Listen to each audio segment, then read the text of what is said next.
In today's video, I'm going to teach you how to use the Speechify Chrome extension. We'll start right from the beginning by opening your browser. Once you're in, head to the top right corner and click on the three dots. This opens the main browser menu where you'll find access to your extensions.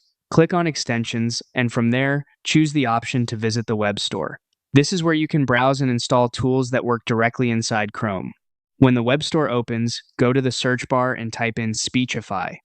Once it appears in the results, click Add to Chrome. Chrome may ask you to confirm the installation, so just follow the prompt and allow the extension to be added.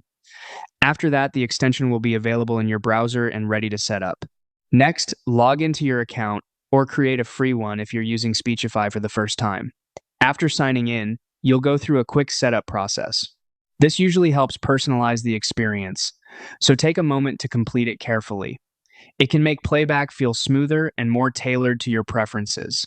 Once setup is done, go to any web page that contains text you want to listen to. If you only want to hear a certain section, highlight a specific paragraph. If you'd rather have Speechify read more of the page, you can use the floating play widget to play the full content. When you're ready, press play to start listening. To make things even faster, Speechify also supports keyboard shortcuts. On Windows, use Alt plus Q, and on Mac, use Option plus Q to quickly toggle playback on or off. That's especially useful when you want to pause and resume without clicking around the page.